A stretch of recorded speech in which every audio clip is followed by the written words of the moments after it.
Ladies and gentlemen, welcome in to the Korner Booth Podcast. I am your host, Jared Klim. It's episode 320, I believe, today. So we've made 320 episodes. Crazy. Season 13. Obviously, we are breaking down running backs today in our NFL draft series. This is week 2 of, I think, 9, 10, whatever it is. We're going all the way up to the draft. It has been an interesting week and a crazy day full of NFL headlines. Got stuff coming from the Cowboys, the Eagles, the Bengals. My cat meowing constantly for no reason. And we're also talking rankings. Pretty quiet day in the college basketball world as well as NBA, except my boy Ant dropped 44 last night. And Bradley Beal should be put on war crimes for breaking up what could have been the dunk of the year. Dante DiVincenzo, I see you, bro. Other than that, baseball preview is Thursday, so check that out. I'm going to confirm it, and we'll announce it, obviously, this week on all social media. But other than that, it's a good day. My banner says I am a big proponent of paying running backs. I don't know, kind of help my team win a Super Bowl, so just a thought. But joining me is my co-host. His team might be trying to go get my quarterback, ladies and gentlemen. Ordazzo. Yeah, that's what I'm hearing.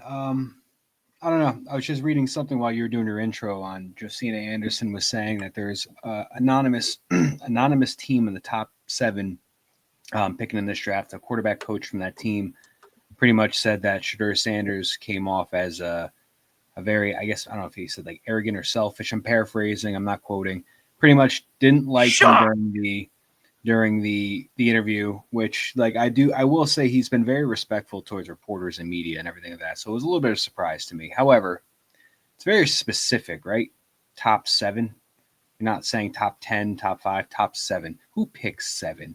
That would be the Jets. Well, listen, You know I mean, you guys need culture guys, right? And Shedeur Sanders, to me, and this is my biggest problem with him. It was never his talent. I mean, I think he's a solid quarterback. I don't think he's ranked. He shouldn't be ranked in the top 30 as a prospect. But dude, like his attitude, he acts like he's Tom Brady. Yeah, no, it's just I think about, I'm like, oh, our quarterback coach probably said that. And I'm like, okay, but then I think about who our quarterback coach is, who's a former running back. I'm like, that's just the Jets for you. Anyways, besides that, because there's not a lot of promising Jets headlines with they're targeting Josh Palmer and Tim Patrick. Kirk Cousins is linked to them. I'm actually upset that they're probably going to move on from Adams, even though I fully understand from a financial standpoint.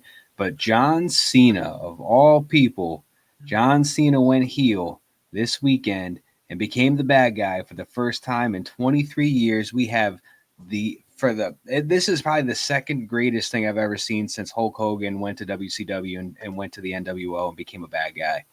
This might be the greatest moment in my wrestling life. So I got to say, John Cena has solidified himself as the greatest of all time after that heel turn. I know more about soccer than I do about wrestling, so that should tell you everything you need to know right there. I know who these guys are from their acting roles, and from it's crazy. 2025, I've got John Cena and The Rock are paired up right now. Yeah, that shocks me because I know of their history. That I knew because of the show Young Rock, but that's that's about it, man. I watched that show only to see all the Miami Hurricanes cameos. Ray Lewis, Warren Sapp. Dude, he takes a shot at Warren Sapp, which cracks me up. I had to just see how they were gonna portray all the. It was actually really cool. I will say they did a great job with casting those the wrestler kind of lookalikes from the 80s. When Stone Cold walked in, I was like, yeah, brother, Stone Cold 16. I was like, oh my God.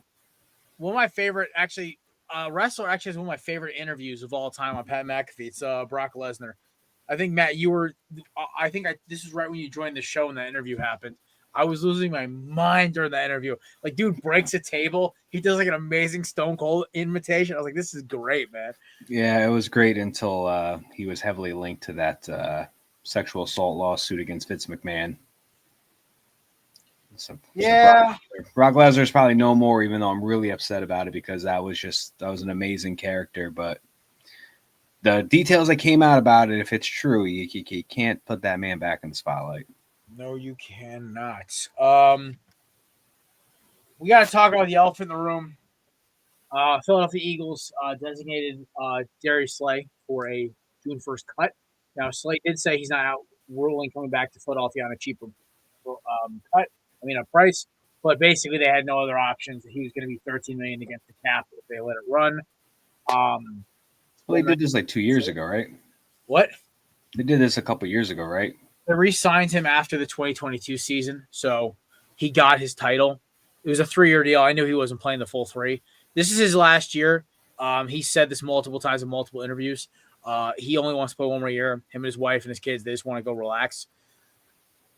Dude's been like a multiple-time all-pro corner, multiple-time Pro Bowl, now Super Bowl champion, arguably one of the top 5 best cornerbacks of the last decade. Was he with you? He wasn't with you guys in 2018, right? Or no, he came over in 2020 during COVID.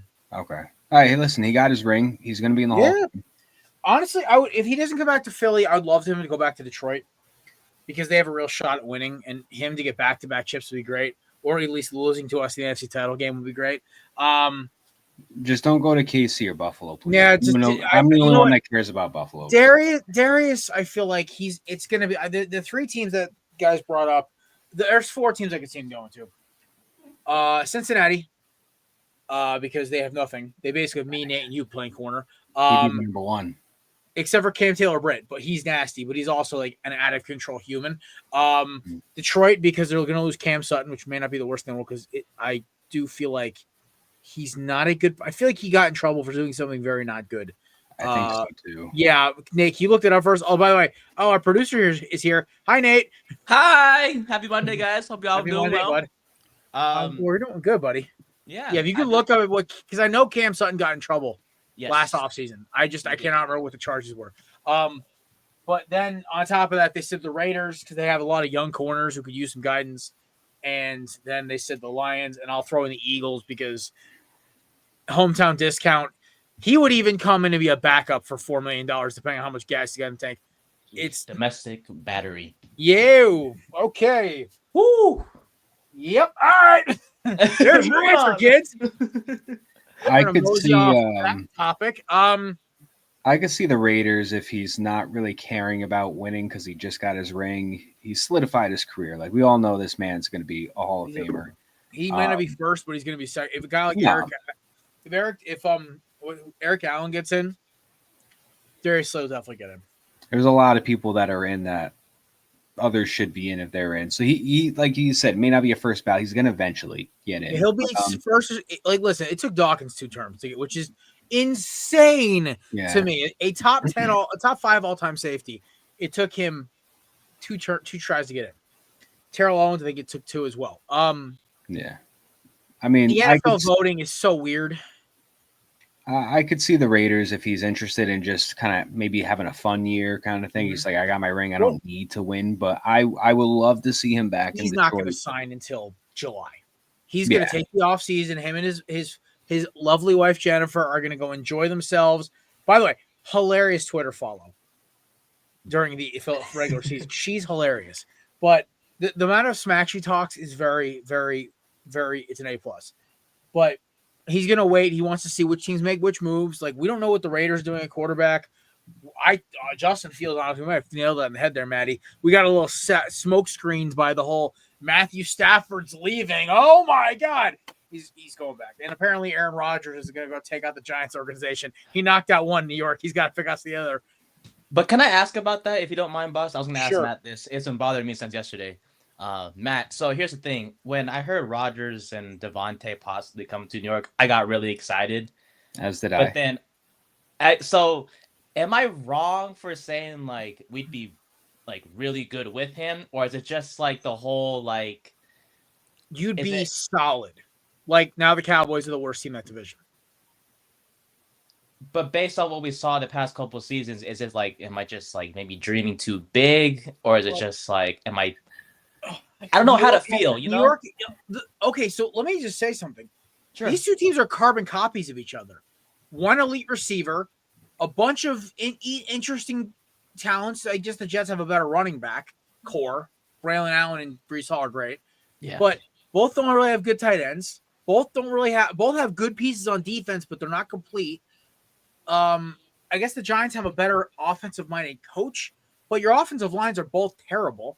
So I don't think he's solving his problem. If I'm Rodgers, I'm calling up Pete Carroll and be like, I heard you guys are drafting Jeanty at 7. I'll hand the ball off to him 40 times a game. I'm good with it. Like, I'll go play the silver and black.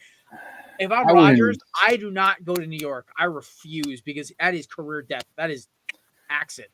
Why would he choose us, though? That's the thing. Why would he choose I don't know us? why he would choose you. Maybe they're the only team who's calling him. I'm not sure. I got some ideas. I wouldn't say the Jets' offensive line is terrible. I would. They're a C-. You guys are a D. It's not much of an upgrade. They had some. Listen, all right, Nate. This is what's going to happen with your offensive line. You could have the best offensive line in the world. This man is old. He is slow. If he does not get the ball out in 3 or 4 seconds, he's going to get sacked. Okay. So your offensive line is going to look bad stats-wise because they gave him some protection. He just couldn't. He's just slow. He's 41. He's going to be 42. He's going to Achilles injury. He's not fast. He can't run. So it's like having a Joe Flacco in the backfield because he can't move. You know, if you say it 3 times, Chris pops up, right? Yeah. So there's nothing wrong with being excited for it because if I was you, I would also feel excited because when you hear Aaron Rodgers and Davante Adams become the Giants, that's exciting to hear. Now, Davante Adams has plenty of juice in him, but like Jared's saying, Aaron Rodgers, Davante Adams, Malik Neighbors, Ben Johnson, Aaron Rodgers, Davante Adams, Garrett Wilson, Tyler Conklin. It's carbon copy. It's like copy and pasting. So I would say the defense, I think I give the Jets overall defense, I give Jets an Y'all advantage. have a better pass rush. Yeah. Oh, yeah. But it just feels like it's going to be the same thing for you guys. Like, I'm not saying you guys are going to win 5 games, but I don't think you guys are going to win. I don't think you're going to go 10-6 or 10-7 or 11-6 like we all thought the Jets were going to. I think like 7-10, 8-9 could be a cap of like. And I think just be an absolute thorn in everyone's side. I think that's you talk about heels. I think they are the heel of the NFC East. Like they might knock the Commanders off. The only problem I have with this is that I think it's good for the Giants long term. If you get Rodgers in there and you draft Sanders or Ward, or you wait until the next round and you take like a Dart or a Milrow or whatever, I think any of those rookies that can sit behind Rodgers for 1 year, like what the Jets tried to do with Zach Wilson, what I thought we were going to do with Jordan Travis, but he was injured the whole year. I think if you can get a rookie and let him sit behind Rodgers, I think the Giants will be set up for the future. The only problem with that is you don't really have a lot of wiggle room or patience for the general manager and the coach right now. Dable and Shane are kind of on a 1-year deal. That's kind of like a show something or you're out. So like, I mean, maybe they do this in hopes of like a 7 to 9 win season, show the owner, hey, we got something here. Like we got the teams in place. We got the rookie, he's going to start next year. I don't know. It's tough because I don't know if a move like that for the Giants is necessarily going to really secure or be beneficial for Shane and Dable's future. Yeah. Like, it would set the team up for the future with a rookie behind there for the next regime, but I just don't know if that's going to give them their job next year. But I do feel like this is kind of like the same exact situation for Rodgers, just a different team. The only reason why I think the Giants are a favorite for him is because he has a house in New Jersey. He probably doesn't want to move, probably wants to stay. So if it's not the Giants, I think he goes West Coast to like the Raiders. But my hope is the Jets package him and Adams in a trade to the Titans with some other picks and get the number 1 overall pick. Oh, well, he does have a house in Tennessee, so that could work. And he was linked to Tennessee before we were signing him. Go get Cam Ward, Maddie. I want to see, dude. I will get, like, honestly, if he ends up making the playoffs with the Jets, I will get a Cam Ward jersey T-shirt. Like, wow. I love that for you guys. Yeah. Or at least like some kind of T-shirt of just Cam Ward, like almost like like the Kobe Eagles shirt I have. I do that because like I am curious, like if they sign, like they're saying right now, 90%. There's a 90% chance, in my opinion, the Jets are going to sign another veteran like a Carson Wentz or a Jacoby Brissett or a Jameis Winston, and they're going to pair him up with Tyrod Taylor and Jordan Travis, and maybe they're going to draft somebody day 2 and let the veteran roll for that season. I think that's a 90% chance of what's going to happen with the Jets this year. There's that off chance maybe that they trade up to the number 1 pick. My wonder is if you enter the year with like Tyrod and Jordan Travis and Cam Ward and maybe even like Brissett, I don't know. Does Ward start? Do they make him sit behind the veteran for a little bit? Cam Ward's day one go. Like there's right? Yeah. He's one of those guys. He's like Wentz and Dak. Like just put him in. There's nothing he's gonna learn that from Tyrod. Yeah.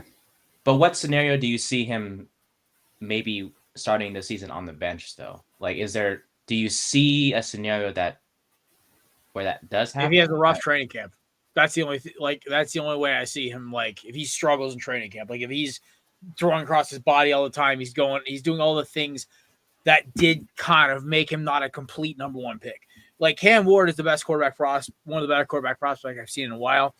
The fact that everyone says he's not even worth the first round pick is a joke. There's a couple of TikTok influencer sports guys who are just like, oh, this is the worst quarterback class since 2013. I'm like, hold up, partner. I got 2023 and 2022 on deck. Hold up. Or 2021 on deck. I'm just, when I look at Cam Ward, he's a day one go guy unless he's astronomically bad in camp. Other than that, most likely the Titans won't trade up. The Titans, because they haven't said what they're going to do yet.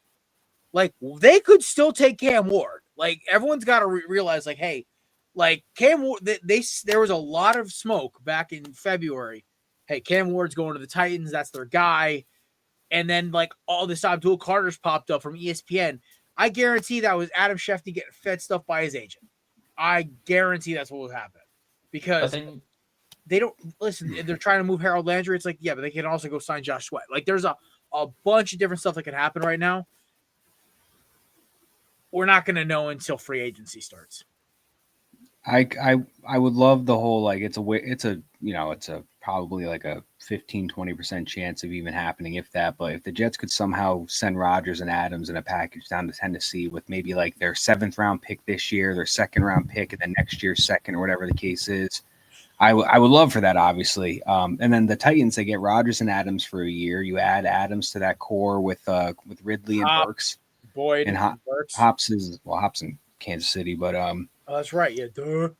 But if you got what they got Rodgers and Adams, that's their starter and their wide receiver 1, and then at 7 they can go take Dart, and they can let Dart sit behind Adams or Rodgers for that year, and then maybe the Titans are set up for the future. They just got their coach is going to be in their 2nd year. They just got a first-year GM. That regime's pretty safe. It's a safe move to make. They don't have to worry about job security.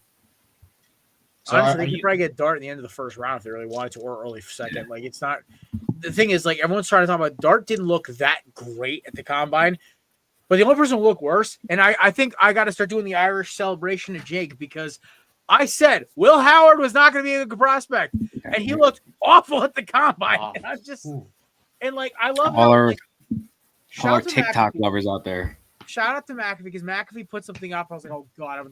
He's like, oh, I saw the dude out there in the parking lot throwing the ball over a parking garage. I'm like, he's like, Will Howard. I'm like, oh, Pat, come on, man. Williams Howard, exactly. I'm not. I see what I see on tape. This kid is not. He's a him, Riley Leonard, all these back end guys. I'll even throw freaking Quinn Ewers in there. He came out a year early. He needs to go back to college. Whoever told Quinn Ewers to go to the NFL is a moron. I think he's a 3 years in the oven kind of quarterback. They're not ready for him yet. He's not ready. He should get drafted by the Rams, sit behind Stafford for 2 years. Yes, that'd be great. If he stayed though, where would you want him to transfer to? Oregon. Miami. No, Oregon. He wouldn't fit in Miami. It would have been cool, but the problem is Miami needs a quarterback who can sling it and who's not afraid to throw. And as much as I bag on Carson Beck, he will drop back and let it rip. He does not care. And also, like, Beck is a little mobile, whereas Ewers looked like a statue with weights. Damn. Yeah. I'm just being honest. Like, it would be cool to see him go to, like, Oklahoma or, like, maybe out to USC with Lincoln Riley, but isn't Miller Moss transferring again? Like, there were spots he could go. It's just, he wants to get that bag. I don't blame him. I just think, the way this dude was to protrude at Texas. Ooh, yeah, Nate, you're giving Nate heart palpitations. I just like too soon to pull back. No, it's just like Well, now he's stuck. He's got to go. Because Dang it. once you sign with an agent, you can't come back. I think that's what happened to Mike Williams back in 2003. He tried to he realized he'd want to go to the draft, and he decided not to. But he had already signed with an agent, so he had to basically sit out a year. And then he got drafted like 5th overall or whatever, 2004 or something. I don't know. Maybe you could look it up. Mike Williams out of USC. Sure, I got you. I think something happened where he couldn't go to the draft right away, so he had to wait a year. But I know you cannot sign once you take it. You can't go back to college once you take an agent. Once you sign an agent, that's it. The door is closed. So I do wonder why these nowadays with modern day college football with the NIL, like how come maybe Quinn Ewers didn't stay another year when he could have made more money for 1 year in college? He's got some idiot in his ear telling him he should go. I I know that the person's probably telling him, listen, like, you know, it's obviously going to be Arch Manning's team, but like, you know, you should really look at another top team for 1 year. Hell, Ohio State doesn't have a quarterback right now. I mean, maybe because next year's quarterback class could be big and he may not be in that top. It's Arch, it's Beck, it's Aller, and then dude, I'm a big Aller guy. I'm excited. I'm not a big Aller. I was, and then I watched him stink it up against Notre Dame. That's why he's coming back, though. I think maybe give another year, boss, and we'll see. He might be a 2-year microwave finish. I don't like, at least Beck's. I watched Beck's tape again yesterday because I was so sick of Kelsey and Kevin crapping on him. I'm like, this kid was a projected first-round pick 9 months ago. What happened? I found out what happened. Georgia's offense changed, and they got horrible receivers. These guys literally were dropping the ball. They led the country 11 drops. That's insane. And a lot of his interceptions, they changed the offense up. They went to a lot of play. They switched up from play action to zone or vice versa. I was watching this guy break down their offensive structure. The other thing I noticed was Carson Beck is one of the better quarterbacks in college football against the blitz. But the lack of consistent running game with Trevor Etienne being injured, they kind of had to rely on the passing game a lot. Also, by the way, against Alabama's defense, my dude came back. I think they were down 27-28 or whatever that comeback was, but they looked good. Honestly, Beck plays for Georgia against Notre Dame. They knocked Notre Dame off because Gunnar Stockton looked awful. But then again, I think Beck got a raw deal, took that injury. They had Stockton for the playoff, and it killed him. Now Beck's going to go to Miami. He's got a way better receiving core. Their quarterback room in Georgia. Woo! They lost Beck and they lost Rashada. Oh, that's right. Where did Rashada end up going? Rashada, I believe he's going to... I didn't even know Rashada transferred. Yeah, he is... Okay, we don't know. Oh, he still hasn't committed yet? No, sir. Well, remember, Cam Ward didn't commit to Miami until June. So it is April. So it's a very realistic possibility that he could wait off until after spring ball. But yeah, no. We can obviously, we'll bring in Kieran or Kevin or Kelsey or somebody for talking more college ball once that gets up there. But I just wanted to say, like, I watched Beck's tape and I'm like, he's not bad. He's better than Tyler Van Dyke. Listen, Cam Ward was a generational talent at quarterback, but like, with Miami's receivers, they went and got guys. And then they have a couple guys coming back as well. And they have a very good running back room with Jordan Lyles and Mark Fletcher, both who have the potential to be very highly drafted running backs. So, I don't know. To me, it was kind of a very weird slanting on Carson Beck. And I'm like, this might be so both quarterbacks, Beck and Ewers, were in the same position, right? They both had rough seasons. They both were projected top picks in this year's draft or high round picks, and they both had horrible, bad seasons for the draft stock. Beck made the smart decision, went back to a school who, one, utilized the transfer portal effectively, has proven they can reload with the transfer portal Derek King and Cam Ward. Twice now they've done it. Derek King, he was great in 2020 and for most of 2021 before he got hurt. And then Cam Ward had arguably the greatest college football season from a quarterback since Joe Burrow. So I mean, fellas, like the evidence is there. So to me, I look at it from the span of Beck may have just saved his draft stock, whereas Quinn Ewers may have just killed him. Because now he's going to go 5th, 6th, 7th round and may not even get taken seriously in the draft room. Because there's a lot of problems with his game. I watched this QB tape. I'm not sold. He looks like he needs another year or two of college. At least with Beck, I saw tight windows. I saw good footwork. I saw the ability to utilize mobility in the pocket with his keeping his eyes downfield. One of the things I loved about Shedeur Sanders. But at least Beck understood. He's like, I'm not ready for the NFL. Goes to Miami. Shannon Dawson's one of the best OCs in the country, and they've got a lot of weapons. He honestly might put himself back in the first round. So that was my point I wanted to make there. Any comments before we move on? Just one question for Matt, if that's okay, boss, in regards to the Jets. Rodgers, Adams, pick number 7, pick 42, and next year's second rounder for number 1. Is that too much? No, I'll do it. Okay. I would trade for Cam Ward if this new regime with Aaron Glenn and Darren Muji, if they truly feel that Cam Ward, even if it was Sanders, if they truly feel that Sanders or Ward is their guy for the future for the next 15 plus years, that is 1,000%. Like, we need him. I say go do whatever you have to do, picks wise, players wise, to go get that picking, because you only get this job once.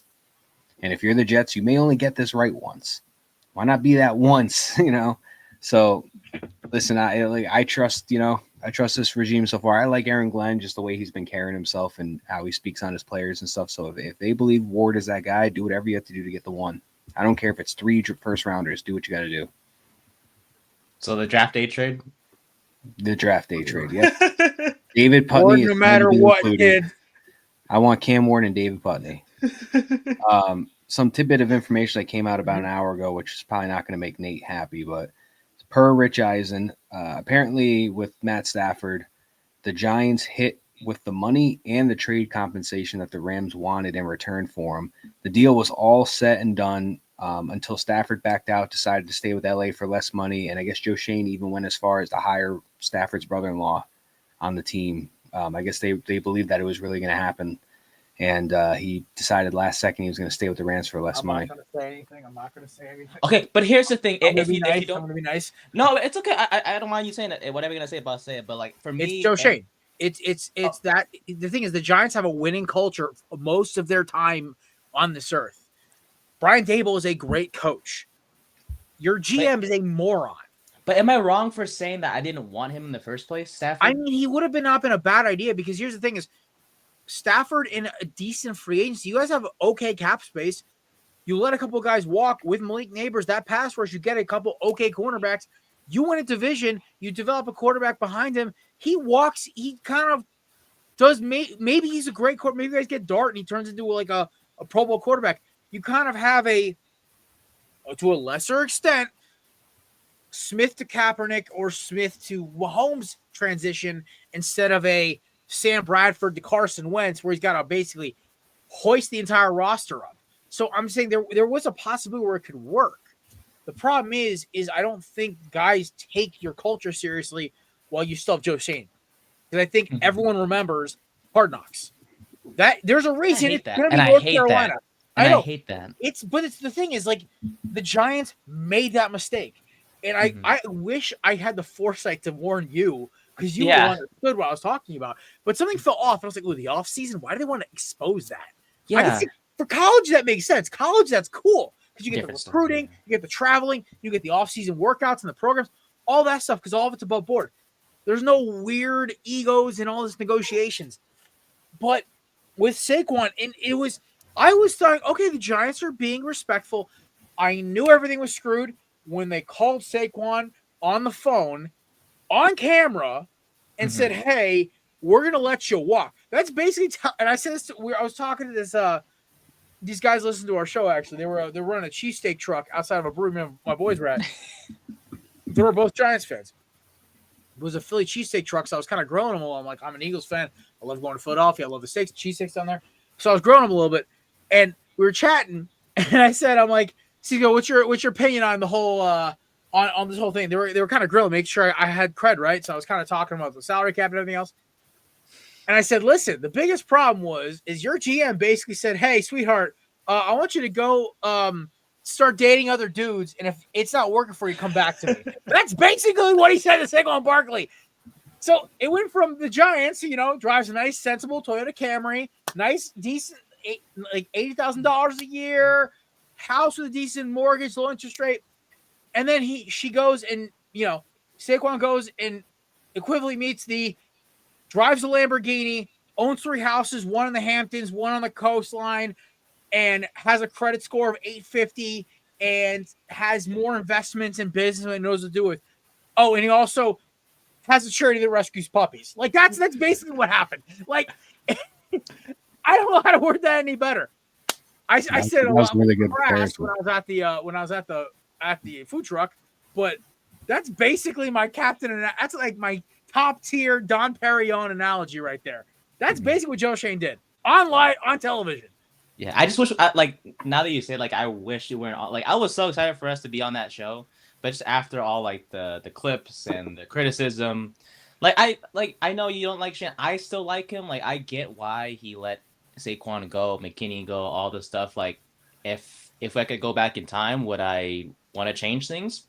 Probably not, because if we kept Saquon, well, the only thing I would change is Jones, obviously, and keeping Saquon. But even if we kept Saquon this past season, and we all know this, right? Things would have been different. We still would have won, maybe instead of 4 games, maybe 5 games, 6 for reaching it. The Eagles probably would have won the Super Bowl. It's just, I mean, we would have gotten another running back. I think this Eagles team, would they have beaten maybe the Rams was the one hurdle. Yeah, I just don't know if if there's a back out there, and I'm pretty sure we can all agree there's no back out there compared to Saquon that you guys could have inserted in. Then they would have drafted a running back higher than Shipley, and they may have gone out and see if they can move. The thing is, I don't think they would have won the Super Bowl in that fashion, and they may have not made it past.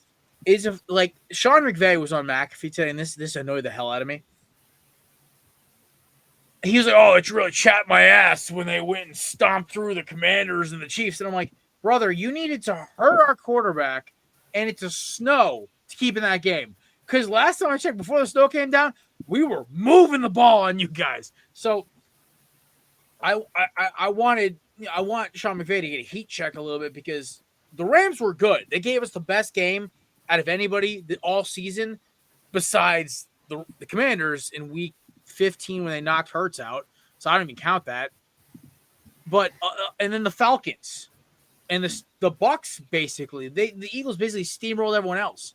So, and the Jags, then the Kobe Dean interception. I try to forget that game because that game cost me a couple of years of my life. My biggest problem with this whole thing with the Saquon, yes, and this comes to my point today. Running backs are back. The NFL is cyclical. I will take 2 B- receivers who can do good things and 1 A+ running back over 2 A+ receivers and 1 B- running back. Because you can't tell me a team with Saquon and then I don't know, name okay, so B+ receiver and T. Higgins and then Hollywood Brown. And then maybe throw a Jahan Dotson in the slot. But you get Saquon or Bijan Robinson, right? Yeah. Quarterbacks and offensive line aside, that team is more likely to win than A.J. Brown and Devontae Smith, Drake London as your 2 outside guys, but your running back is Khalil Herbert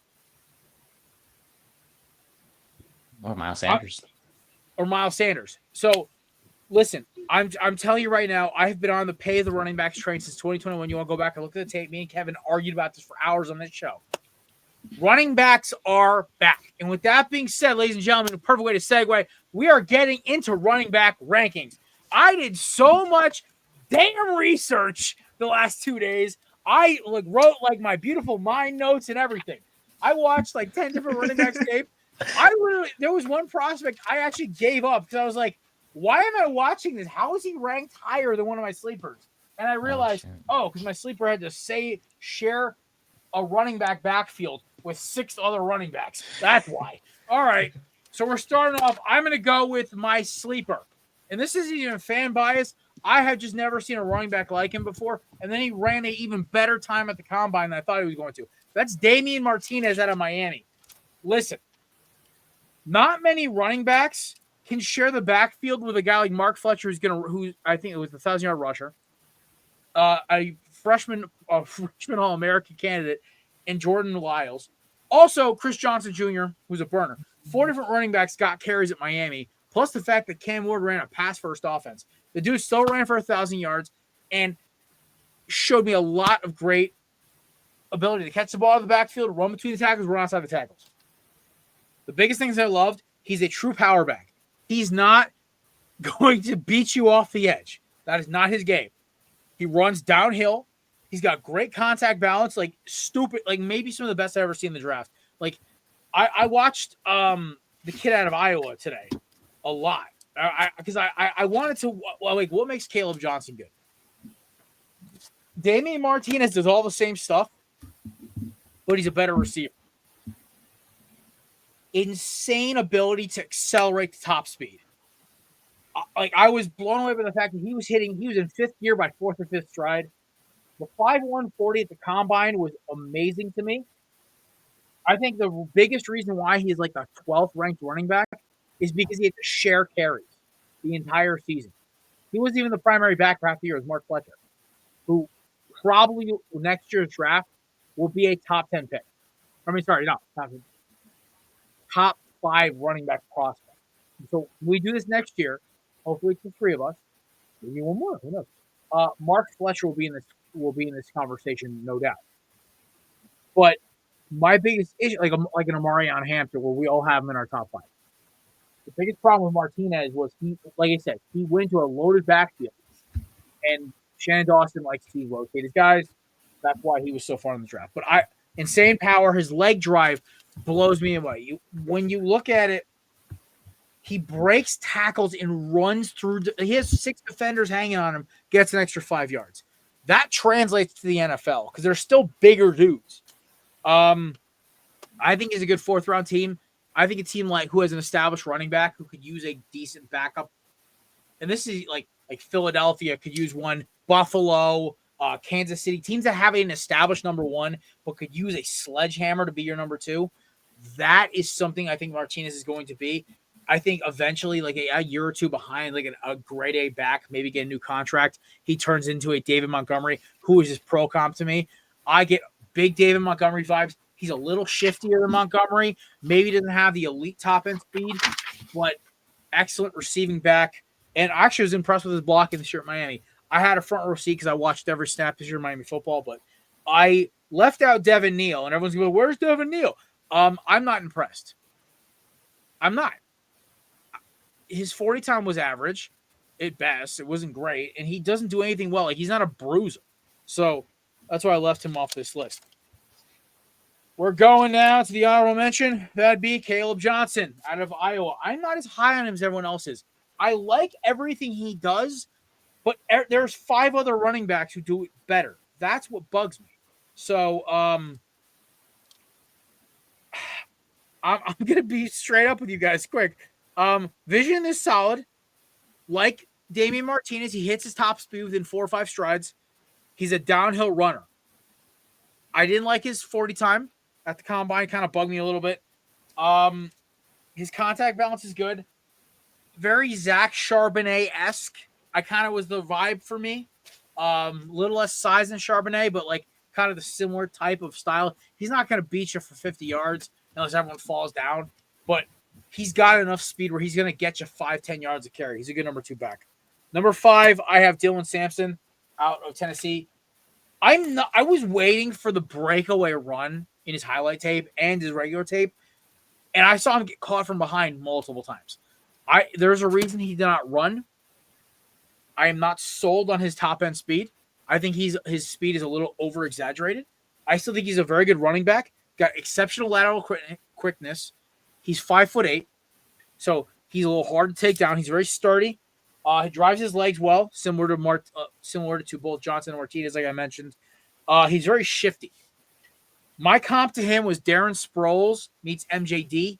kind of a dollar store version of the two of them together. A shorter back, enough burst to get by people. I don't think he's as fast as everyone says he is. That would be the kid at Virginia Tech is a different gear, but very good, very solid running back. I think he's gonna be a solid kind of change of pace out of the backfield guy for somebody. Number 4 is Quinshawn Junkins. I like his tape, man. He's explosive, but he's a sledgehammer. Just he's not afraid of contact. I think his name got a little overhyped because of his how broken he is in NCAA 25 for a lot of us. Lack of funded analysts, but he's fast enough. The sub 4.5, great. He's part of that smash and dash package with Trevion Henderson. Good power, which I love. He's big. 6 foot 220. That is great running back size, especially when you're going to be maybe swapping carries with a smaller guy. Let's say like a DeAndre Swift in Chicago or a J.K. Dobbins out in Los Angeles or even a Derrick Henry in Baltimore. Junkins is going to be a great auxiliary back who can take over for one of these older guys down the road. I like him. I think he's going to be an every down kind of guy in a year or two. But I think the only thing is I wish he ran a slightly faster 40 time. I would have loved to see more explosiveness out of him this year. But I understand he was kind of the sledgehammer to Henderson's explosiveness. Speaking of Trevion Henderson, he's my number 3 back. This is my favorite running back of the draft, not named Ashton Jeanty. Trevion Henderson, to me, he has that Kenneth Walker kind of vibe. I'm getting giddy watching him run. Stupid amounts of explosiveness, ability to catch the ball out of the backfield. Him and Junkins both were very good, especially in the Chip Kelly offense. The running backs have to be able to catch the ball. That is without question. Junkins was a better downfield guy, but Henderson out of the backfield was still elite at it. He can run through arm tackles, which is for a more explosive back, that's essential. Runs very hard, which is it's kind of a weird thing to say because you have to see it on tape. But when you're seeing a guy try to get speed and get downhill, I guess I equate it like Alvin Kamara, where he can just run through crappy tackles. Same thing with even Miles Sanders back in his Philly years, not Carolina Miles Sanders or Chuba Hubbard. Same kind of ability. But Henderson's got burst, and that is what separates him. Honestly, I would have put him over Hampton if he wasn't sharing carries. Because I think a lot of what makes Henderson elite is the fact that you also have to worry about Junkins, who is a more of a bruising type of runner. And, dude, the big plays are everywhere. I wrote big plays for days. Every other damn play in his arsenal at his Ohio State tape, I went all 4 years, is just explosive, or 3 years, all explosive runs. It's awesome. It's running back porn. That's what it is. It is literally watching a guy get downhill, break a tackle, and house it. Trevion Henderson, to me, is the quintessential running back you want if you're building a dynasty in a video game, because he's probably not, if we're going to do a Madden speed ranking, he'd be 95 speed, 98 acceleration. His trucking would be 96, but he missed a couple things, but he'd be all right, there's a lot of promise there. Number 2, I had to give it to him. Omarion Hampton. My pro comp to him, I wrote Tank Bigsby and circled it 6 times. Downhill, good acceleration, great runner, ability to catch the ball quickly out of the backfield, screen passes, swing balls of the leg. Great contact balance. The only person who I think was better at breaking a tackle and regaining himself and running was Cam Scatterbo, but he's a whole different argument. He's more of a gimmick back.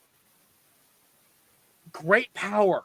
For a guy who runs a 4.5, just his ability to just punch through holes, great.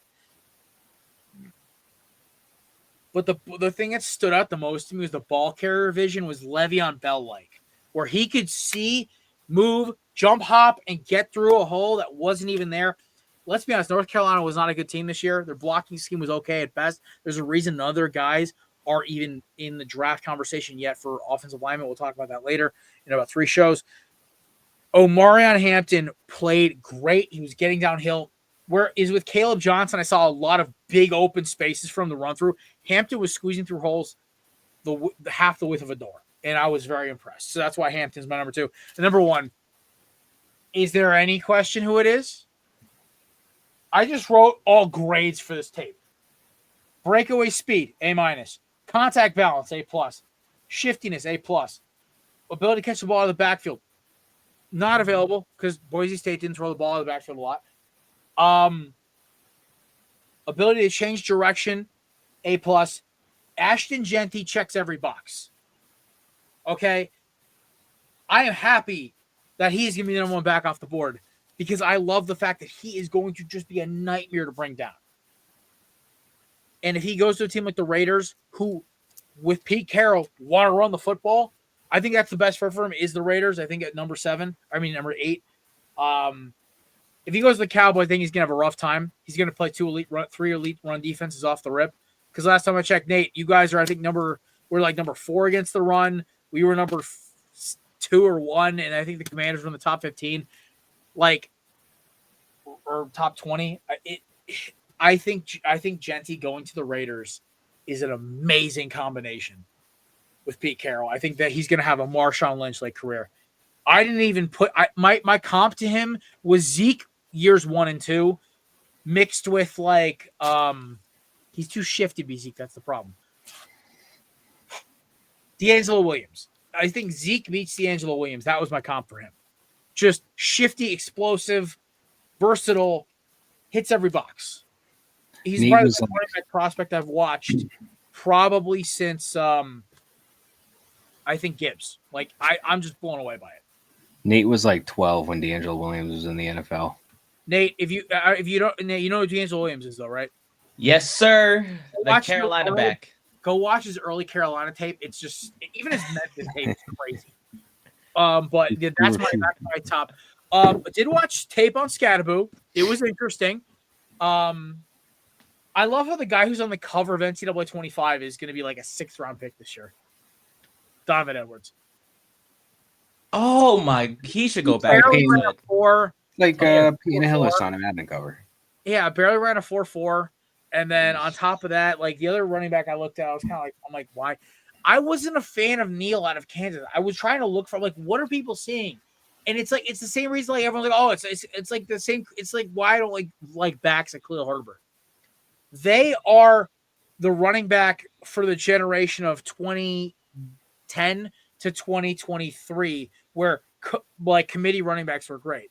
I want a running back who I can give the ball to three times a series, every down. I want a Saquon, I want a Bijan Robinson. If I'm going to draft a running back, an Alvin Kamara, I don't want to have a different running back for every usage. I want one who I'm only taking him out because he's tired. I don't want to take him out for any other reason. So that's why I look at a guy like Neal and I'm not sold. He's okay at best. I look at him as a Dollar Tree version of Devin Singletary. Eesh. So that was my point, but that was my rankings. I was so disappointed in Dylan Sampson's tape. I wanted to give this guy a top 3 slot over the Ohio State boys, but I didn't see anything that would warrant it. I'm waiting for the burst, and I saw him get caught from behind 3 or 4 times on this tape, and I'm these are just these are safeties. They're not even corners catching them from behind. I want to see some speed, man. Blow past these guys. Where's the CJ2K tape? So, the way they were talking about this guy, he was stupid explosive, and I'm eh. I mean, I watched the Virginia Tech kids tape for kicks.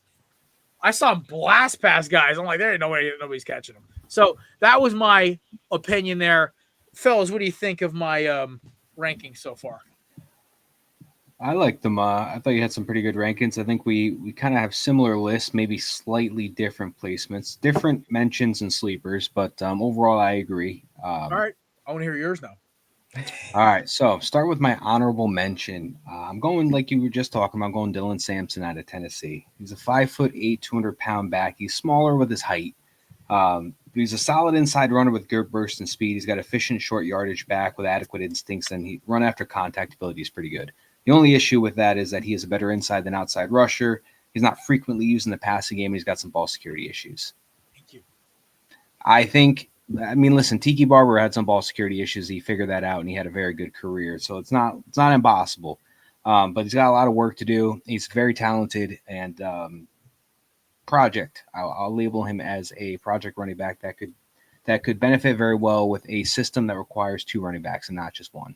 So he's going to basically retire, and the team who drafted him is going to end up winning the Super Bowl because he went to pursue a media career. Got it. So in 10 years, whatever team drafts him is going to win the Super Bowl. Tiki Barber to me is the ultimate meme of a football player.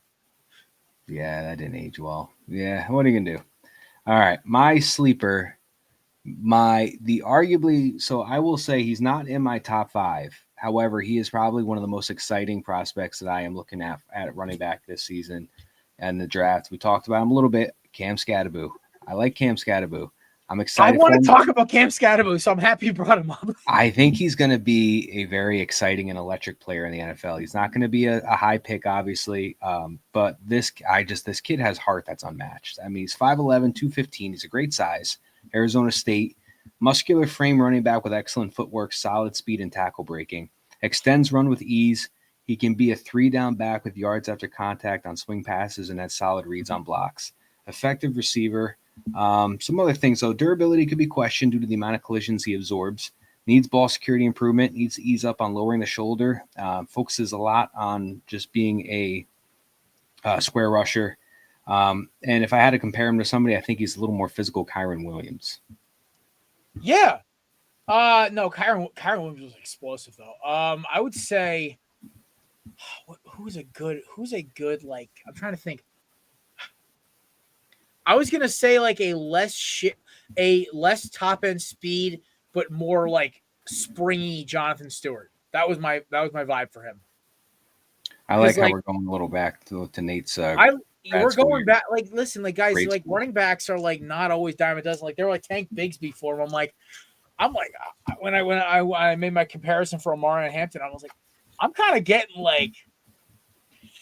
Maybe some Javon Walker. No, but Javon Walker is too fast. Oh, no, sorry. Amon Green. Javon Walker is a receiver from the Packers. But, yeah, no, you get my point, though. I was thinking, you know what he is? He's Marion Hampton's a taller Devonta Freeman. That's who he is. I got you. I like that. I'm excited for him. He's going to be a fun guy to watch. If he pans out, it's going to be exciting. If he doesn't, it's going to be one of those things where I could have, should have, would have. So number 5, I'm going with the man out of Iowa, Caleb Johnson, 6 feet, 225. He ran his 40. He ran a 4.57 40. Not bad, not great. You know, he's not going to be the fastest guy in the world, but he is a patient, decisive runner that lets his line develop backs and finesses through the gaps. He's not an overly aggressive back despite his size, but he is quick with his cuts and breaks tackles for extra yardage. Can be a 3-down back, but he's not a top pass protector, not reliable in pass protection. And when he's slowed down, he lacks the ability to reaccelerate. Below average physical aggression. He's not going to be somebody you're going to, check down passes and quarterback protection is not going to be a strong suit. So I got him at 5, but we'll see what happens with that. Number 4, I got the other Ohio State guy. I got Quinshawn Junkins at number 4. He's 6 feet, 219. He's a solid contact aggression. He ran a 4.48 40, not bad, a lot better than the 4.57. He's an efficient outside runner with good explosion, short yardage success with good strength and patience. He's a touchdown machine, averages 16.4 carries per touchdown scored over 3 years, which is insane. He could be an RB1, but would benefit with an RB2 complement. But he does lack spatial awareness and below average speed, averages less than 4 yards per carry in 5 of the conference games in 2024. Looking at some comparisons that people are floating around, one of them that stuck out was Joe Mixon. I could see a little bit with that. I love that, actually. Yeah, I try and think of like my own, and then I also look at as much top end speed as Mixon. Mixon, once he gets it open, he can fly. A little bit of a faster guy. He would have been a Mixon. Number 3, I was like you were saying, I was going back and forth between Omarion and Travion, but I got Travion at 3. He's 5'10", 208, a little smaller back in weight, but he ran a 4.43 40, which is great for a running back. I'll take that any day. He could be a 3-down option running back with above average speed and good acceleration, possesses the tools to be an excelled outside runner, one of the better, if not the best pass protecting running backs. He has not fumbled in 3 years, which is key. He has not fumbled in 3 years. He's not afraid to absorb contact or lower the shoulder on defenders. And he could be a safety valve out of the backfield for quarterbacks. Cons, maybe slightly undersized with his weight. Average vision, absorbs a lot of contact at the line of scrimmage. But you know what? For a guy that is a physical guy and absorbs a lot of contact and not fumble in 3 years, it's just absolutely insane. NFL.com has his comparison as Aaron Jones, and I can definitely see that. Aaron Jones does take a lot of hits. He is a receiving back as well as a fast rusher. I had Kenneth Walker. That was yeah. All right, here we go. It's the same exact ones that you got. Number 2, Omarion Hampton out of North Carolina, 6 feet 220. So for a 6 foot 220 guy that doesn't have the greatest of speed, he ran a 4.46 40, which is amazing. Yeah. He's got all the tools you want in a running back size and strength. He's got good burst with good balance and physicality, and can also be a versatile in the screen or swing pass games. Doesn't have the greatest vision speed sometimes. He's not a speedy back, mostly a power back with hands. So I'm looking at, so they had him as Ramondre Stevenson was a comparison, which I think is a little disrespectful to him. I mean, like tools wise, but like I had Tank meets Ramondre with maybe a little of I see. The thing is, I liked his vision because you got to realize North Carolina's offensive line is like awful, and a lot of his runs were him cutting back because the hole was plugged. So there would be like a double team that didn't hit, and he'd have to redirect and run. So that's why I said I think his vision is great, because a lot of his runs were plays that were broken, or it was him making something out of nothing. Whereas with like a guy like Trevion Henderson, who had a hold of Texas and then took it to the house. Yeah, see, I'm reading everything about him, and I'm like, you know what, a good physical running back it's got some good speed, great burst, and can also catch the ball at the backfield. I just was like watching 2015 highlights of Chris Ivory. That's what I felt like I was kind of going for. Ivory, though. Ivory was a big guy. But I'm just thinking of Ivory couldn't explode out of the line like this kid can.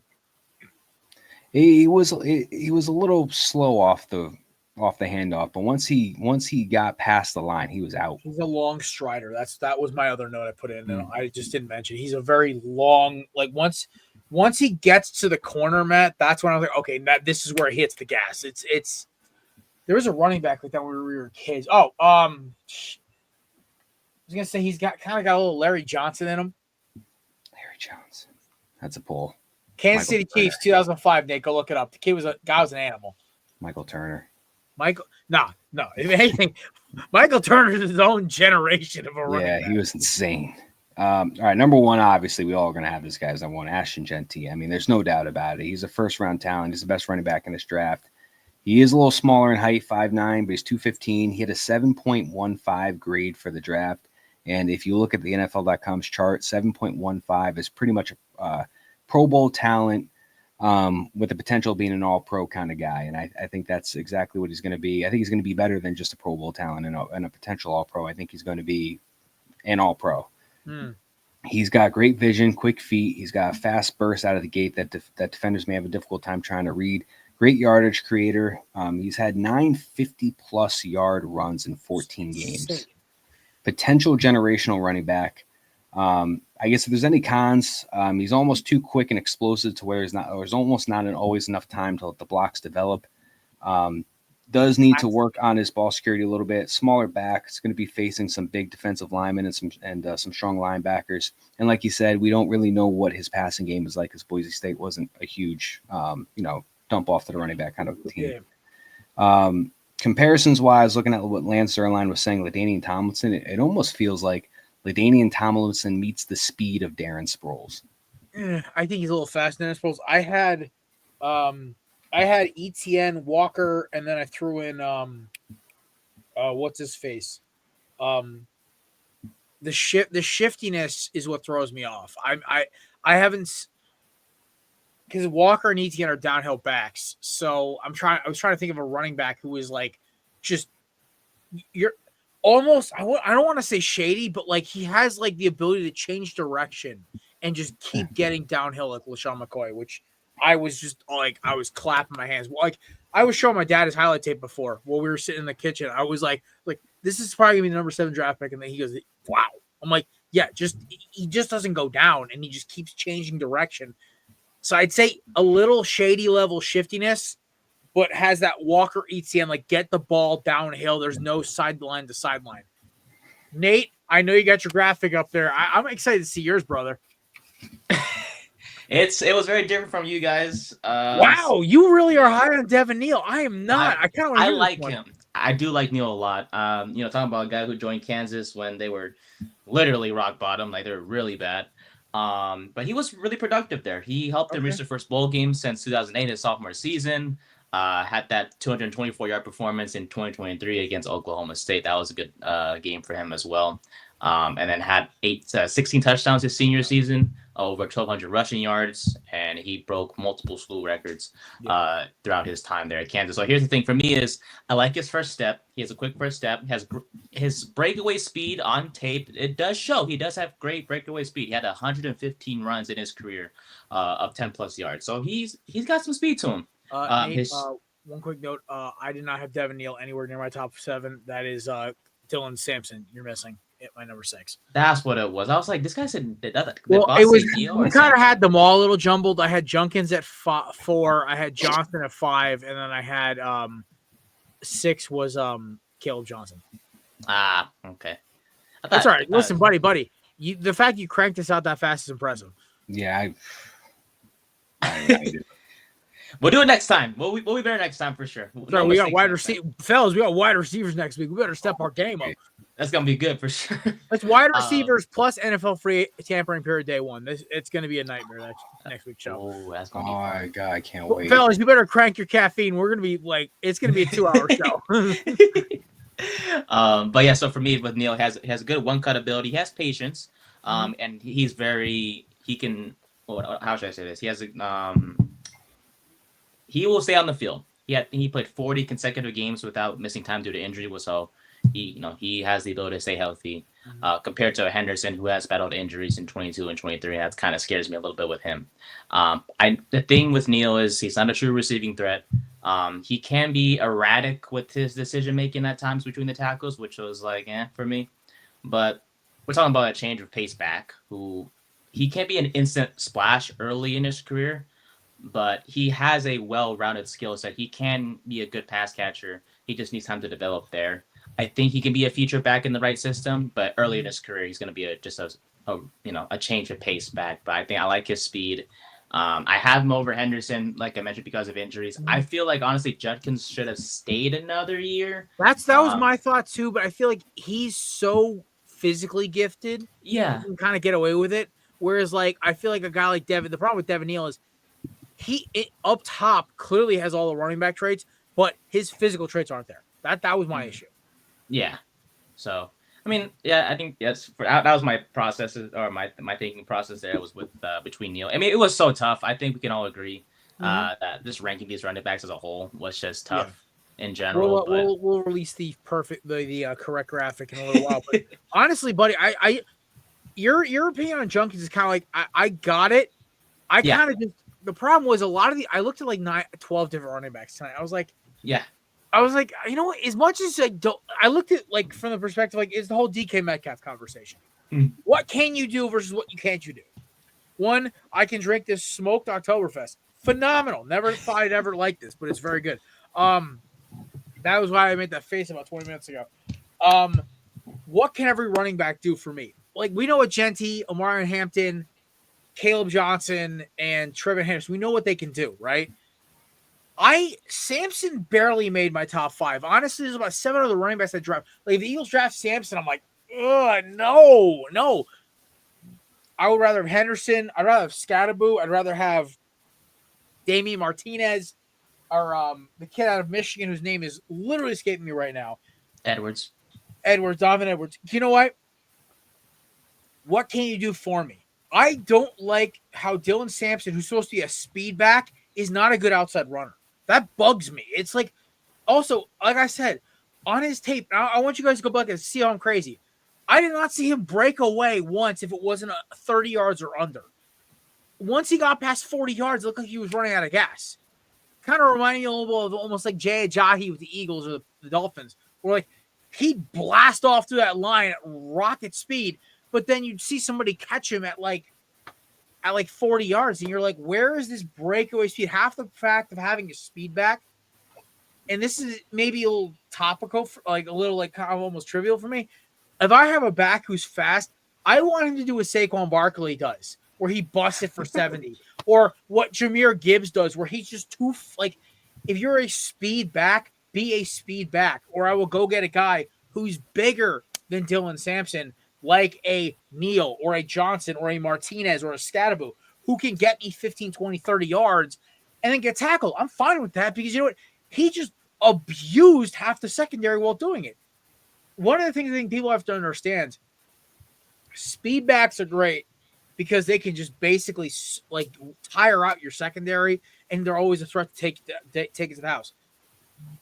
What makes a speed and power combo even better is that now you're getting physically beat up by the running back that you're taking on, which is why I think like honestly, everyone's like, what running backs do you love to have in Philadelphia? I'm like, number one, obviously, Johnson and Hampton all out because they're going to go in the first round.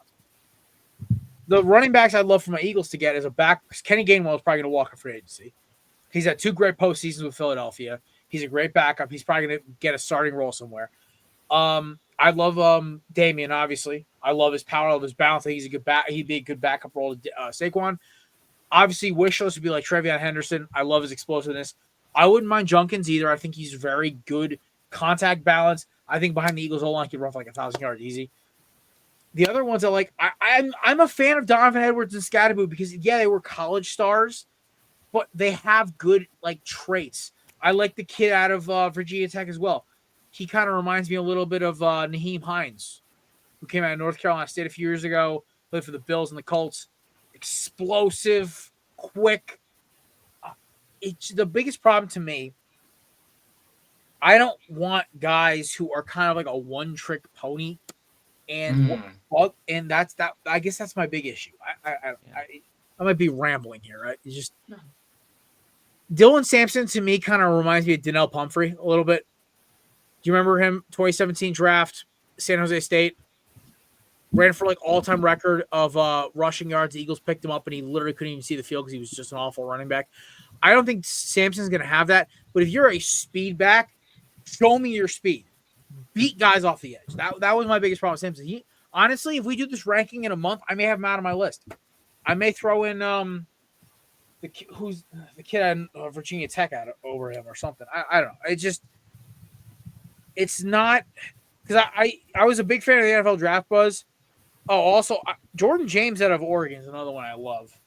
Rashad Smith, former Miami Hurricane, turned SMU, a little on the smaller side, only 194. Kalen Mullings out of Michigan was another good one. Taj Brooks, Sampson to me, I feel like really kind of hurt his 40 time.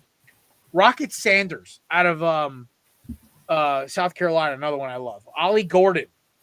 Problem with Ollie Gordon ran a crap 40 time estimate.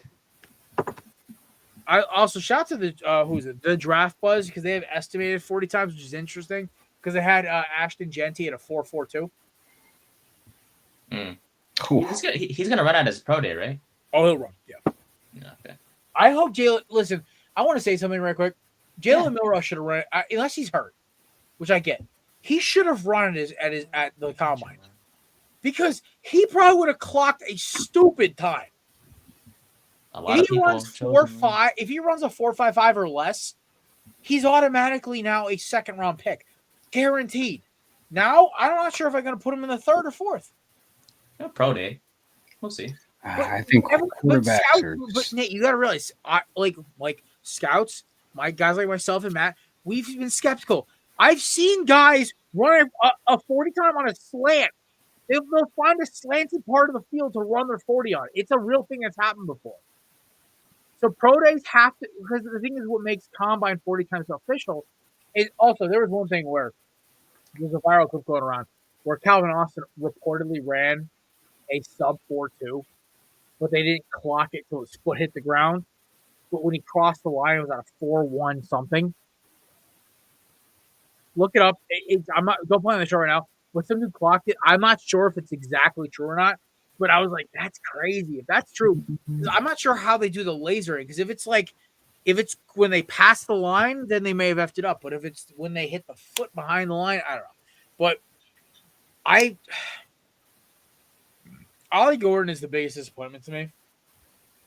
Because this dude was supposed to be the Derrick Henry-esque runner. I don't know. The running back class this year is really weird. Also, this is kind of why I was a little upset when Martinez took off, because I was like, dude, like, I understand why you dipped with because Mark Fletcher may lead the ACC in rushing next year. This kid's he is what Ollie Gordon was supposed to be, and then Jordan Lyles, 4-star running back recruit, clocked the fastest touchdown run of the year, I believe, for the country. 21.26, I think he hit top speed. But he ran like he broke like some kind of he set the mark. Anyway, I get why Martinez left. I think him, Junkins, and a few others could have stayed. I feel like they're trying to take. I think Saquon and Derrick Henry and Josh Jacobs kind of rewrote the book a little bit on running backs. If you indulge me on that, I think that, like, Maddie, I have a really good feeling Breece Hall will be re-signed by you guys, because when he's healthy, he's a big playmaker. Him and Braylon Allen together, you let Braylon Allen walk and you go get another sledgehammer to back him up. I think that's the biggest thing. I think, like, running the football is back, kids. I think that's what we have to understand. Like, I think Josh Allen winning the MVP. I love Josh. Love his wife, or wife to be. I think it was a joke they won the MVP. Saquon should have won that by a mile.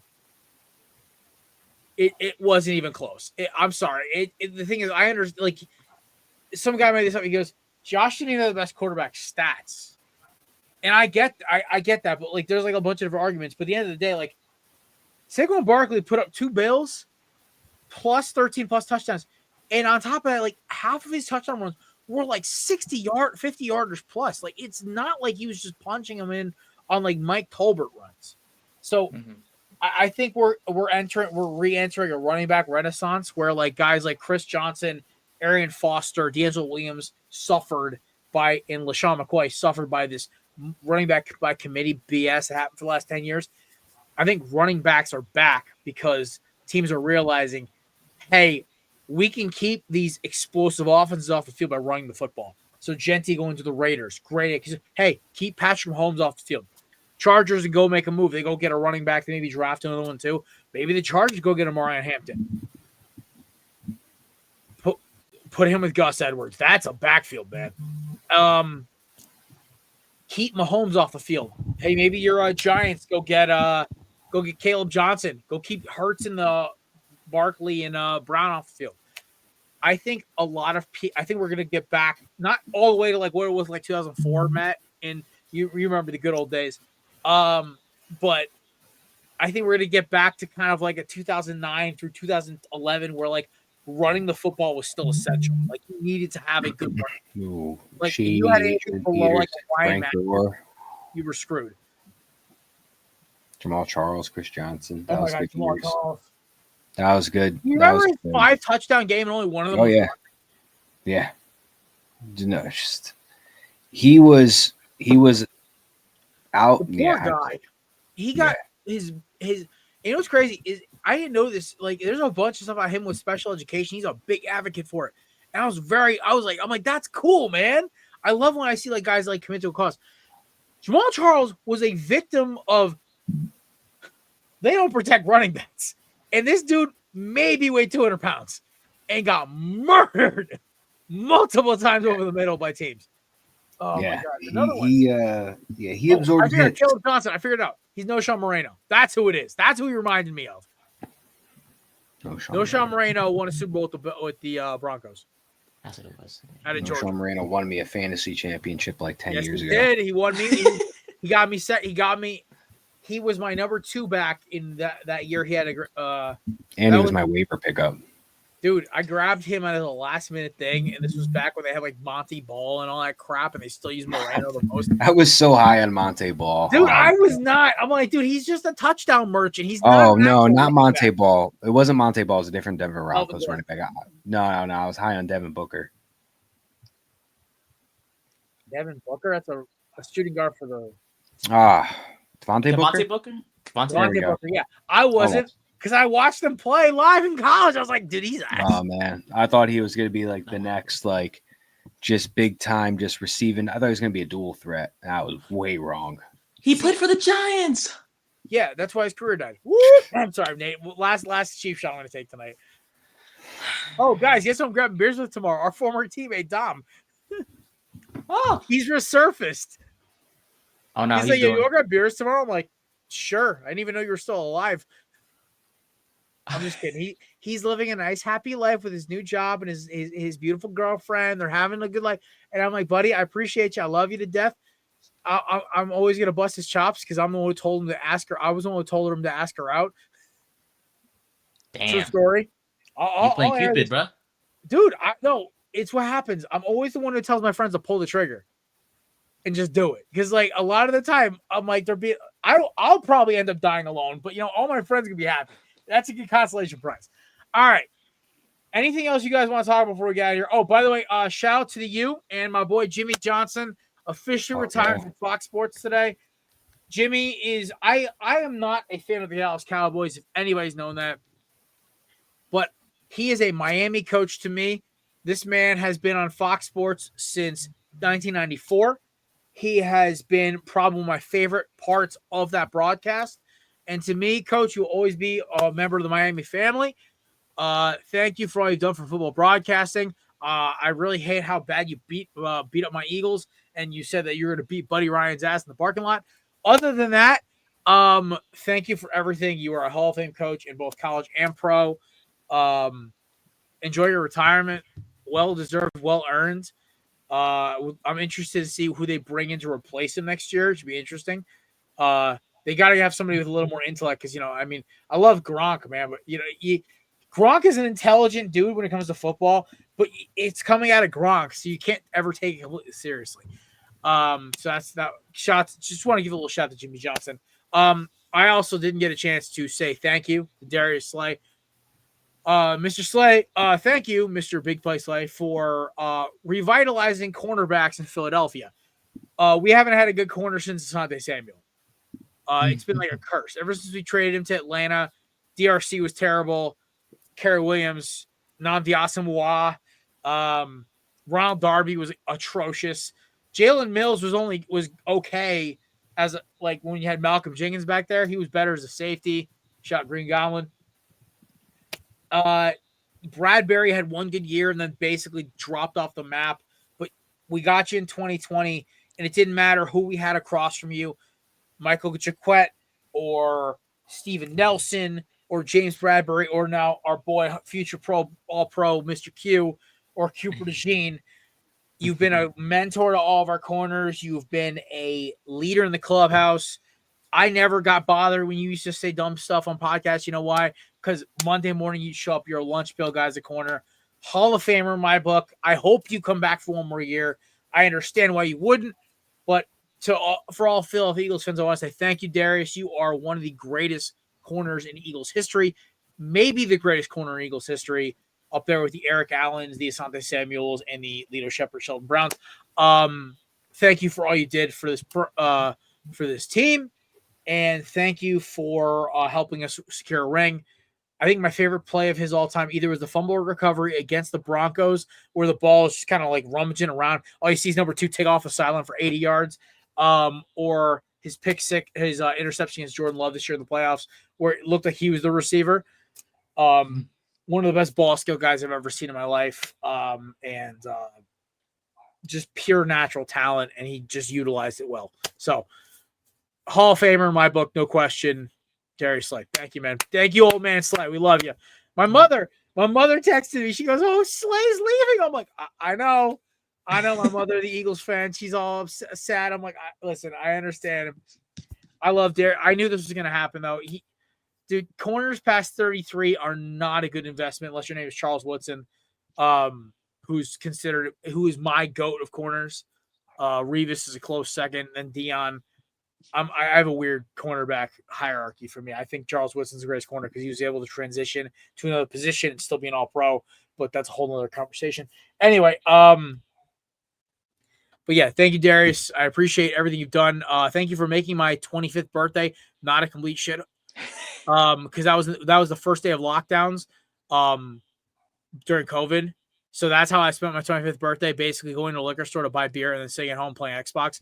The one thing that he did was Darius Slay became an Eagle. I've always been a fan of his, even when he was at Mississippi State. So when he got traded to the Eagles, I was hype as hell. And I was like, okay, my birthday doesn't completely suck. So Darius, thank you for saving my 25th birthday. And thank you for the Super Bowl. And yeah, that's all I got for it. Anything else you guys got for me? Yep, we got to talk about that crap. I forgot. Debo to the Commanders. Yawn. Higgins to the Bengals. This is not going to end well. Yeah, Ja'Marr Chase posted on his Instagram story. He's not happy. Higgins isn't happy, and I'm pretty sure Burrow isn't happy either. Is Ja'Marr Chase paid yet or not yet? The Bengals offered Chase a deal, and they are far apart. All right, so yeah, I mean, the only way that I see this making sense is if they do just tag and trade, because like you paid Burrow, so that's fine, but you haven't paid Chase. You have to pay Chase. He's arguably the second best receiver in the league right now. So I'd be just like, maybe you could figure something out where you pay both, but you're going to have the highest paid receiver on your team in Chase, and then Higgins is probably going to wind up being like the top 5. Well, you have to, because I think it's kind of funny how it ties in with the Eagles. I think, Jared, you brought this up maybe a week or two ago. It pays to pay your guys early. Yeah. And it's more like so Nate, you better pray Joe Shane pays Malik Neighbors next year, because if not, you're going to run into the same situation. Next year, but it's 5 years. But the rookie contract. Yeah, pay him at year 3. Oh, okay. Yeah, that's why I'm. You know why? Hoping Because in year 7, when he's done with his contract, you're like, oh, okay, I'll pay again. Right. Yeah, that's why I'm hoping the Jets can lock up. That's why I'm hoping the Jets lock up some players this offseason. But that's how I think that's how the Niners kept Jerry Rice under contract for like 10 years. Yeah, I mean, if they tag and trade, I could see it. There's just no way that you're going to prioritize Higgins over Chase with a contract. I just don't think you're going to be able to afford to pay both, because both are going to be top 5 receivers. I have a theory. No. I have a theory. Okay. I have a little thing this could happen. Oh, this is the death of the Cincinnati Bengals for the next 10 years. No. Because Paul Brown wanted to be a cheap bastard, and now they're going to have to trade. They're going to have to tag and trade Higgins because he won't play. Ja'Marr Chase will refuse to take a contract. He'll leave, and Joe Burrow will then ask to be traded. I'm telling you right now, if they don't fix this, that is the scenario that could happen. I could see Burrow totally in a new state. And Burrow could go play for the. Listen, Kellen Moore could resurrect the Saints. Joe Burrow could go down and play in his old stomping grounds. You could have Ja'Marr Chase say, "Hey, listen, I want to go play with my boys." Goes up to Minnesota, go play with J Jets. Like teams that run functionally. Here's the thing. I'm telling you right now, the Bengals have a problem. Their owner, Mark Davis, is the poorest owner in the NFL, and he's willing to pay his guys. Paul Brown has the money. He's just too cheap. He is literally trying to be the Florida Marlins of the NFL. But the Marlins went to 2 World Series because they had good talent. Here's the thing: you have all this talent. Go spend money, because it makes you more money. This is the thing that drives me nuts about NFL owners. And this is why I don't care about Debo to the Commanders. I'm going to tell you right now, because he's been washed for 2 years. He's been Debo's best season was 2021. Ever since then, he's been okay. He's never been elite. Yeah, he's going to catch a couple screen passes. He might get like 700 yards this year. Great. They'll use him more in the backfield at least. Yeah, it's like me trying to complain about a little tiny like kitten trying to bite at my ankles. I'm like, yeah, whatever. Like, just shake it off. Go get, like, if they got Ayuk, then I'd be a little more scared. But it's Debo. I don't care. I'm not even sure he's going to show up to camp in shape. Damn. He was wearing an A.J. Brown jersey at the Super Bowl. His priorities are out. Anyway, they're boys, so I knew that anyway. Anyway, the Bengals have a serious problem. A really big problem. And this is something they have to handle. They need to let Higgins walk. They need to trade him. They need to tag and trade him. They do need to do what the Eagles did with Nick Foles in 2018 or 2019 and let him go. Because at this point, that's the only way they can even save face. Higgins goes to the Patriots. Higgins goes to the Chargers. Let him go. You focus on paying Ja'Marr Chase an absorbent amount money because he is the best receiver in football. I think he's better than Jay Jets because Ja'Marr Chase does more. And you try to keep Joe Burrow happy. You go get some offensive line. You go get a real running back. I love Chase Brown. Go get somebody to help him. Go grab Sampson would be a great combo for Chase Brown. I think Sampson and Brown, that's a great running back combo. Go get offensive line. Go help defense and build that team up because you have an elite weapon. You have an elite quarterback, a top 6 quarterback, and a top 2 receiver. Like, go get guys.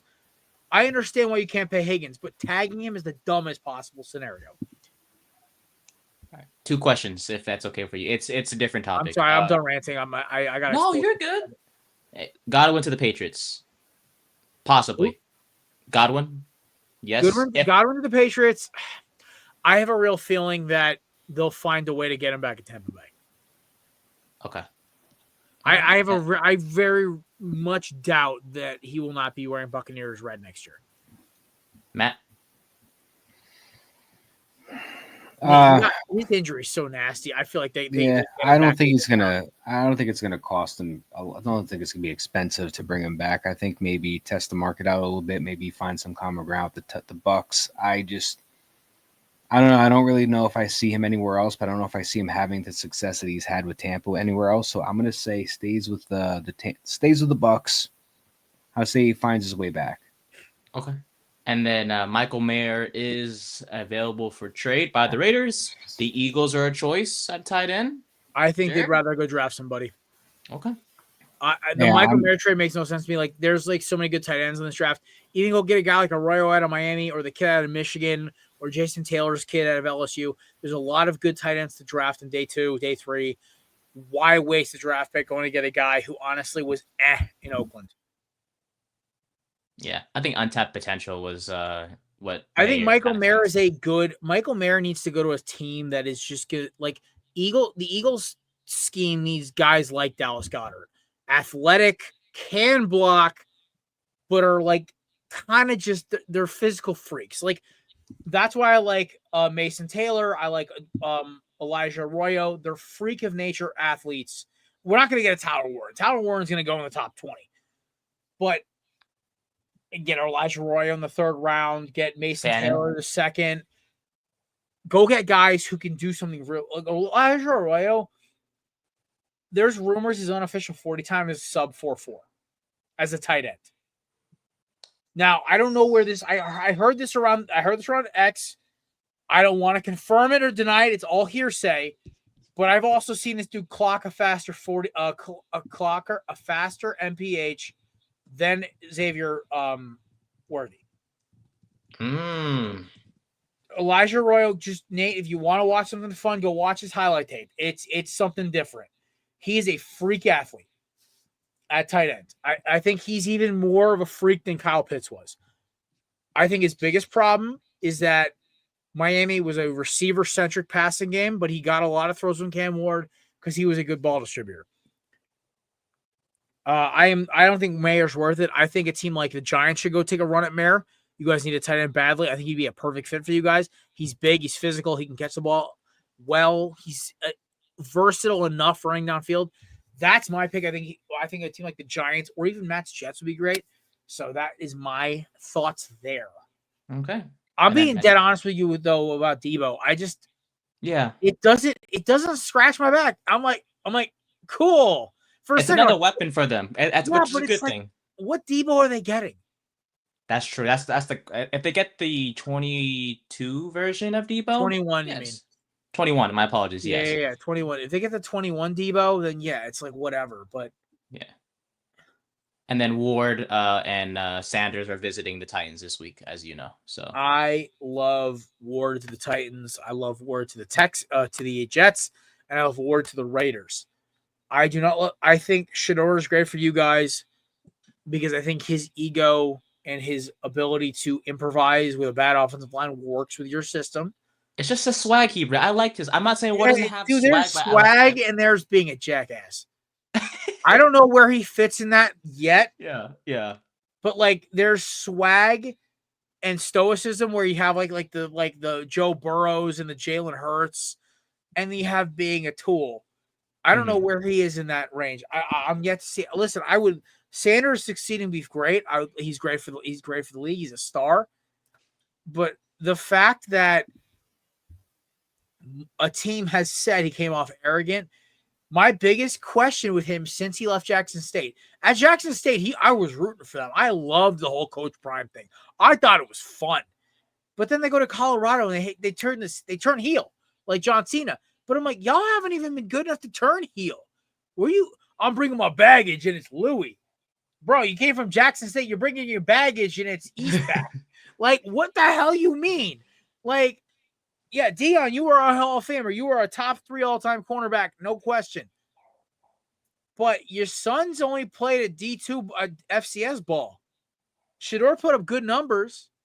Yeah, 500 yards, a couple games, great, right? But didn't play elite scheduling. And when you guys played big games, you guys got your head kicked in.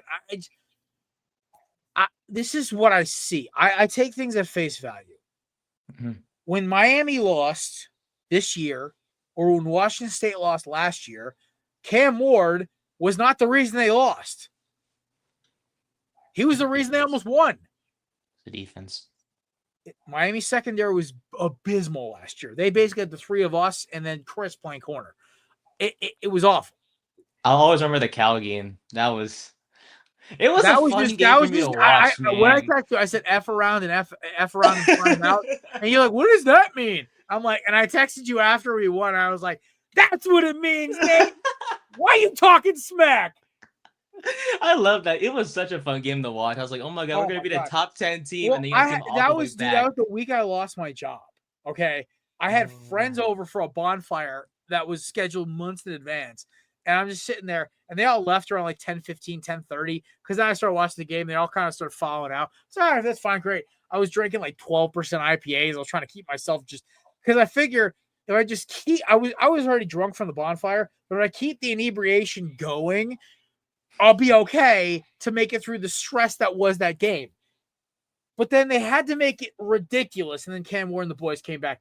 Then Virginia Tech with the Fail Mary. And honestly, if Cam Ward gets that ball of a half a second early against Georgia Tech, we're not having this conversation. And the other one that pissed me off was the countless OPIs that Syracuse got away with.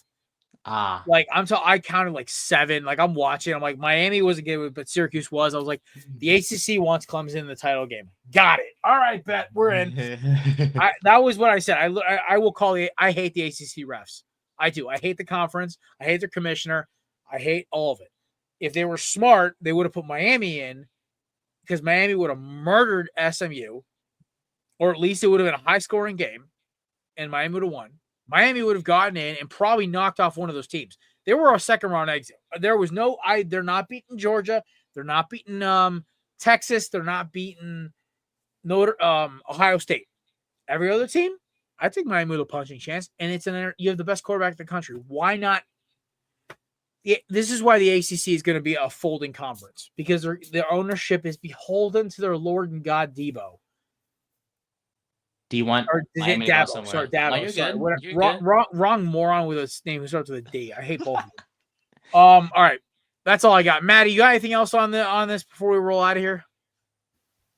No, I got nothing. I like the Commanders' moves. It's a safe option.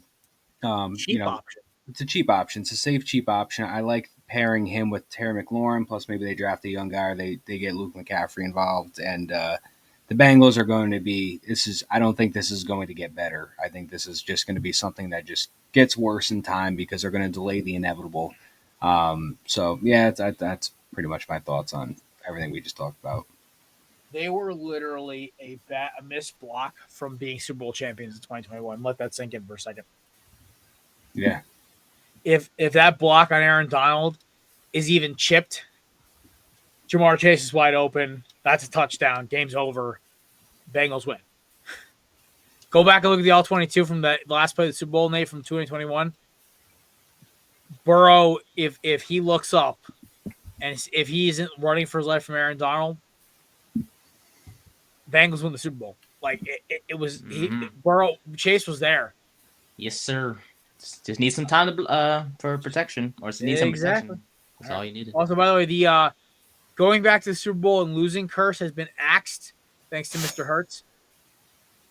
Hey, you should get the hoodie, boss. Love Hurts. I think it'll be good for you. Listen, I'll go check on Jordan.com, see if it's available. Yeah. I finally requested, because, obviously 30th birthday is in 2 weeks from today. Mm-hmm. Everyone's like, what do you want? I'm like, just some new Hey Dudes, some stuff for my my pew-pews. And I was like, you know what? I love some Timberwolves gear. I have no Timberwolves gear. I have a snapback. I refuse to wear because snapbacks are lame. You got one on your head. No, I know. This is a like a mesh back trucker style hat. I'm talking like the old style ones from like college, like the Mac Miller era. Okay. I have one of those because I bought it back when those were cool, but it was like last year those were cool. I'm trying to bend the brim so at least it's like kind of like a high crowned A-frame or something like that. But You like curved hats better than flat? I like if it's an MLB New Era hat, I will like this Eagles hat. This is fine. This is great. I like this. But I don't like the flat brim snapbacks. I don't know why that was a thing. I have two. I have a Pittsburgh Penguins and a Minnesota Timberwolves one. I'm trying to bend the brim as much as possible because at least if it's like an A-frame, like the Caesar hat we all have, like that Matt's wearing right now, I can do that. That's fine. But it's just not a look for me, honestly. But honestly, I'm wearing hats less now that my hair is actually coming back healthier. Hell yeah. So far. All right, boys, it's been a great show. Shout out to our sponsors. Candidates, promo code BLAB20 for 20% off your purchase at checkout. Check them out. They just dropped the news. They had a huge sale over the weekend. Ton of new stuff is coming out. Best alternative to dip on the market. Beats Zins, beats Anis, beats all that crap.